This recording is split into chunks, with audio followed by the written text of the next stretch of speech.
हिमाचल प्रदेश की सरकारी भर्तियों के रिगार्डिंग इंफॉर्मेशन आई हुई थी कुछ खास, तो सोचा आप सभी से इसके बारे में जो है डिस्कस कर लेते हैं। इसी के साथ जो आपका मतलब हमीरपुर कर्मचारी चयन आयोग जो है बंद किया गया था, तो उसके जगह पर एक और नई एजेंसी बनाने की भी यहाँ पर बात की गई है। तो बताऊँगा आपको किस तरह जो है नेशनल टेस्ट एजेंसी से यहाँ पर जो है मंजूरी वगैरह ली हुई है और किस तरह का गठन कमेटी का किया गया है और नई कमेटी यहाँ पर बनाने की बात कर दी गई है। तो आपको पूरी इन्फॉर्मेशन बताई जाएगी और इसी के साथ क्लास 3 की पोस्ट को लेने के लिए हिमाचल प्रदेश लोक सेवा आयोग ने हामी भर दी है। बट नियमों में थोड़ा-सा संशोधन चाहते हैं वो, क्योंकि क्लास 3 की पोस्ट युवा हमीरपुर कर्मचारी चयन आयोग को दे दी थी। तो जब तक नियमों में संशोधित नहीं किया जाएगा, स्टाफ हिमाचल प्रदेश लोक सेवा आयोग तक नहीं पहुँचाया जाएगा, तब तक वो भर्तियाँ करवाने के लिए जो है वो सहमत नहीं है। उनके लिए स्टाफ की कमी है।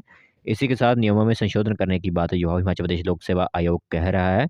तो पूरी इन्फॉर्मेशन आपको आगे पता चलेगी। बाकी पेंडिंग आपकी भर्तियाँ जो हैं, पेंडिंग रिज़ल्ट्स कब तक आ सकते हैं, वो पूरी इन्फॉर्मेशन आपको बताई जाएगी। तो ध्यान से पूरी इन्फॉर्मेशन ज़रूर सुनिएगा। हिमाचल प्रदेश का जो भी युवा 2023 में भर्तियाँ चाहता है या रिज़ल्ट चाहता है, वो ध्यान से आज वाली अपडेट ज़रूर सुनिएगा। और हमेशा की तरह एक ही बात कहेंगे कि अगर कोई पहली बार हमारे चैनल पर आया है, वीडियो को पहली बार देख रहा है, तो चैनल को सब्सक्राइब ज़रूर करके जाइए आप सभी, और बेल आइकन को ऑल पर ज़रूर सेट कीजिए ताकि कोई नई नोटिफिकेशन आती है तो उसकी इन्फॉर्मेशन आपको सबसे पहले पता चल सके। तो दोस्तों, एक ही वीडियो में हम 2 या 3 अपडेट जो है वो एक ही साथ लेकर आए हुए हैं। तो 1, 2, 3 अपडेट जो है वो एक ही वीडियो में हम निपटा देंगे, एक ही साथ जो है वो निपटा देंगे इन सभी को। तो सबसे पहले जिसकी बात कर रहा था, आपकी हिमाचल प्रदेश लोक सेवा आयोग क्लास 3 पोस्ट को लेने के लिए जो वो सहमत हो गया है। तो उस पर जो है वो क्या इन्फॉर्मेशन आई हुई है वो मैं आपको बताता हूँ। तो सबसे पहले हिमाचल प्रदेश लोक सेवा आयोग ने एक बात तो क्लियर कर दी है कि जो भी भर्तियाँ विवादित हैं, मतलब जो विवादित हैं, विजिलेंस के दायरे में हैं, या जिन पर जो है वो कोई मतलब देख रहा है उनको कोई, तो उन भर्तियों को हिमाचल प्रदेश लोक सेवा आयोग रिकॉर्ड नहीं लेगा। सबसे पहले ये बात उन्होंने क्लियर कर दी है कि उन भर्तियों का ना तो वो एग्ज़ाम कंडक्ट करवाएगा और ना ही उनका कोई रिज़ल्ट वगैरह वो निकालेगा। और इसी के साथ उन्होंने कहा हुआ है कि सिर्फ़ क्या कहा है वो मैं आपको बताता हूँ कि नया रिटन टेस्ट करवाकर भर्ती करने का एकमात्र सहारा उनके पास बचा है। कि जिस भर्ती विवादित चली हुई है, उस भर्ती का यहाँ पर नया तरह से जो टेस्ट करवा दिया जाए और रिज़ल्ट निकाल दिया जाए। एकमात्र विकल्प वही है, जिससे जो है वो इन भर्तियों पर कोई भी रोक नहीं लग सकेगी।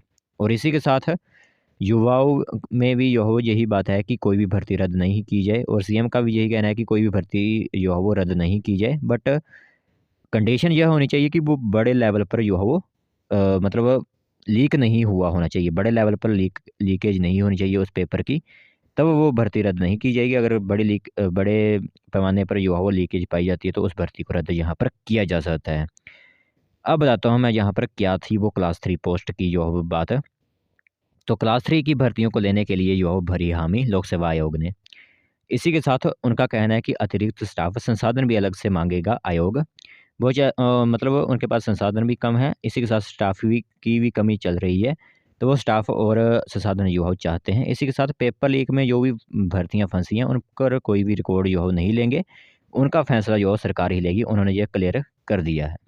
तो ये बात जो है वो आपकी क्लास 3 पोस्ट की थी।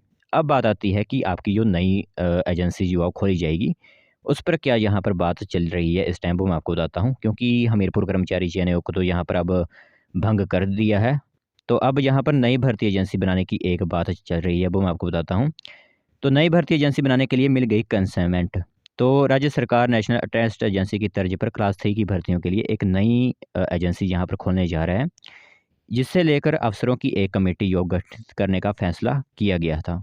तो इस कमेटी में पूर्व आईएएस अधिकारी दीपक शानंद को युवा अध्यक्ष लगाया जा रहा है। तो 2 अन्य अधिकारी पूर्व आईएएस डॉक्टर संदीप भटनागर और लोक सेवा आयोग के पूर्व अध्यक्ष अजय कुमार को सदस्य लगाया गया है। तो इन दोनों की कमेटी की से कंसेंट राज्य सरकार को मिल गई है और अब यह कमेटी नोटिफाई हो जाएगी। तो इस कमेटी का क्या काम होगा कि नई टेस्ट एजेंसी जो बनाई जाएगी नए स्टाफ के लिए, मतलब नया स्टाफ रखा जाएगा, नई एजेंसीज़ खोली जाएँगी जो क्लास 3 की भर्तियों के जो है टेस्ट, जैसे हमीरपुर कर्मचारी चयन आयोग टेस्ट कंडक्ट करवाता था, उस तरह जो है वो नई टेस्ट एजेंसी बनाई जाएगी और वो अब आने वाले पदों को मतलब भरेगी और उनके एग्ज़ाम्स को कंडक्ट करवाएगी। तो यह बात आपकी आ गई क्लास 3 की भर्तियों से रिगार्डिंग। अब चलिए अपनी आप पुरानी भर्तियों की तरफ कि पुरानी भर्तियों पर यहाँ पर किस तरह के फैसले जो है वो आ सकते हैं आने वाले टाइम पर। तो आप सभी को पता है कि सीएम सुखविंदर सिंह सुक्खू के साथ जो है वो परसों जो है वो मिले हुए थे सभी कैंडिडेट्स जो भी हमीरपुर से जो है वो शिमला गए थे। तो काफ़ी देर बाद जो है वो सीएम सुखविंदर सिंह सुक्खू से मिल पाए थे। तो मिलने के बाद क्या है, युवाओं की मांग सबसे पहले तो वो बताते हैं आप सभी को। तो सबसे पहले मांग यह है कि बेरोजगार युवा चाहते हैं कि कर्मचारी चयन की कार्यप्रणाली को तुरंत प्रभाव से जो है नया स्टाफ लगाकर बहाल किया जाए। ठीक है, एक फैसला तो यह हो गया। इसी के साथ उनकी मांग है कि आयोग में लंबित सभी भर्तियों को जल्द पूरा किया जाए। जैसे एग्ज़ाम्स कंडक्ट करवाने हैं, रिजल्ट्स निकालने हैं, वो सभी भर्तियों को जो है जल्द से जल्द पूरा किया जाए। इसी के साथ यदि स्टेट विजिलेंस जांच कर रही है तो दोषियों को सज़ा मिले, लेकिन कोई भी भर्ती रद्द ना हो। वो बात आ गई जो मैं पहले आपको बता रहा था कि युवाओं का कहना है कि कोई भर्ती रद्द ना हो, जो दोषी हैं उनको सज़ा दी जाए। बट सीएम सुखविंदर सिंह सुक्खू ने कहा हुआ है कि पूरा आश्वासन दिया है कि आपकी भर्तियाँ जो है 15 अप्रैल से जो है शुरू हो जाएँगी। इसी के साथ उन्होंने कहा हुआ है कि बड़े पैमाने पर अगर लीक नहीं होते हैं पेपर, तो भर्ती रद्द नहीं की जाएगी। अगर बड़े पैमाने पर लीक हो गया हुआ पेपर, काफ़ी कैंडिडेट्स के पास जो है वो पेपर पहुंच चुके थे उनके एग्ज़ाम से पहले ही, तो उस भर्ती को रद्द किया जा सकता है। ठीक है? अब यहाँ पर सभी कैंडिडेट्स को यहाँ पर जो है वो नहीं रखा जाएगा, क्योंकि बड़े पैमाने पर जब लीक हुआ होता है पेपर तो उसको करवाने का कोई फ़ायदा नहीं है। इसलिए उन्होंने कहा है कि बड़े पैमाने पर अगर लीक हुआ है पेपर, तो उसको यहाँ पर दोबारा से जो है नहीं लिया जाएगा, उसको रद्द ही किया जा सकता है। चलिए वो तो आने वाले समय पर ही पता चलेगा।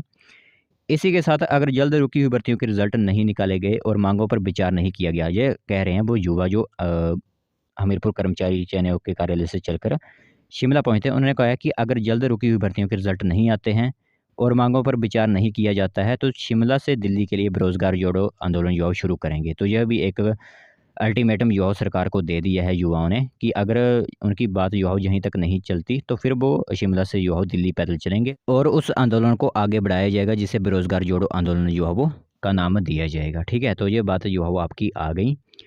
तो कल जो परसों जो है वो सभी कैंडिडेट्स सीएम सुखविंदर सिंह सुक्खू से मिला हुआ था, जो मिले थे। तो इसी के साथ जो है वो बारिश भी उस टाइम चली हुई थी काफ़ी ज़्यादा। बट जो है वो कैंडिडेट्स के मन में पूरा जो है विश्वास था कि हम जो है वो सीएम से मिलकर ही जाएँगे। तो उनसे मिलने के बाद जो है वो सीएम ने क्या कहा है वहाँ सुनिए। तो सीएम ने 15 अप्रैल के बाद भर्तियाँ शुरू करने का जो है आश्वासन दिया है सभी युवाओं को। तो ठीक है, तो ये इन्फॉर्मेशन जो आप सभी को देनी थी कि 15 अप्रैल का वेट अब आपको करना होगा, क्योंकि अब नई टेस्ट एजेंसी बनाई जाती है, उसके अंदर ही आपकी भर्तियाँ ली जाती हैं, एग्ज़ाम्स कंडक्ट करवाए जाते हैं। वो देखना यहाँ पर महत्वपूर्ण होगा कि नई टेस्ट एजेंसी तब तक 15 अप्रैल से पहले खुलती है या फिर नहीं खुलती है, या फिर हमीरपुर लोक सेवा आयोग हिमाचल लोक सेवा आयोग को ही जो जिम्मा सौंपा जाता है क्लास 3 पोस्ट का। तो ये बातें सभी जो काफ़ी महत्वपूर्ण होंगी हम सब के लिए। तो चलिए आज वाला जो अपडेट है यहीं तक रखते हैं। मिलते हैं एक और नई वीडियो के साथ, तब तक के लिए जय हिंद, जय भारत, जय हिमाचल।